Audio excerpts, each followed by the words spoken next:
အားလုံးပဲမင်္ဂလာပါ Hermes AI Studio ကနေကြိုဆိုပါရစေချစ်ချင်းသစ္စာဆိုတဲ့ AI ဇာတ်လမ်းလေးကိုတင်ဆက်ပေးချင်ပါတယ်ညငယ်လေးတစ်ခုရဲ့အနည်း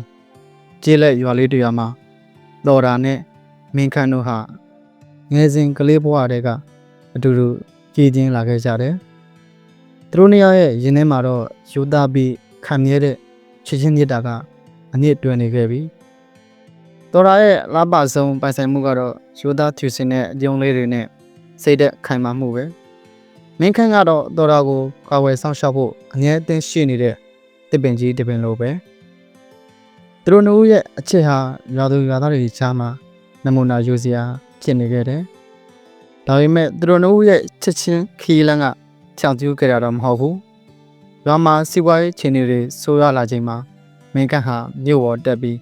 အလုံးလုံးမှဖြစ်မယ်လို့ဆုံးဖြတ်ခဲ့ရတယ်။နောက်ဆက်ခါနေ့အချိန်မှာတော်ရာရဲ့လက်ကလေးကိုတင်းတင်းဆုပ်ကိုင်ပြီးမိခန့်ကဂတိပေးခဲ့တယ်။တော်ရာကိုဘလောက်ပဲဝေးကွာနေပါစေ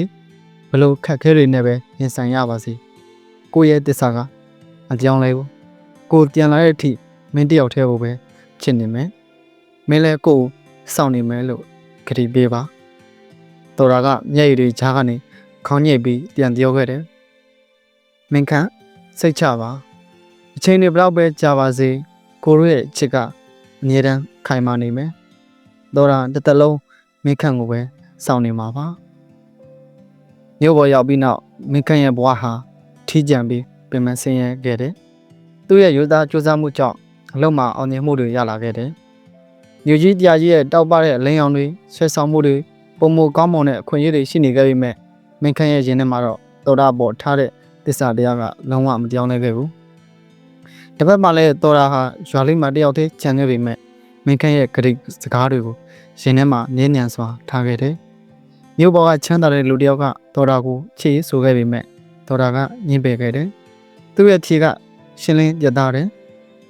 ကျမရဲ့နှလုံးသားကပိုင်ရှင်ရှိသေးတာပါသူကဘလောက်ပဲဝေးဝေးရောက်နေပါစေ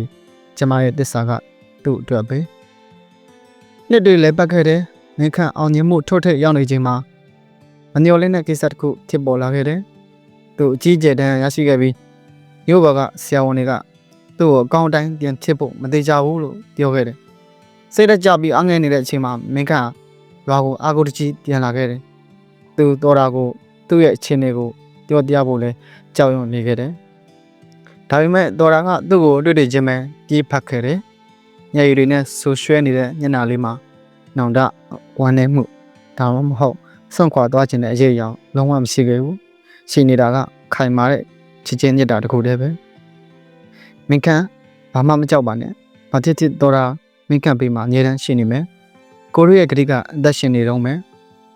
တော်တာဟာမင်းခန့်ကိုဆက်ရှိလက်ရှိကျေးဇူးဆောင်ရှောက်ပေးခဲ့တယ်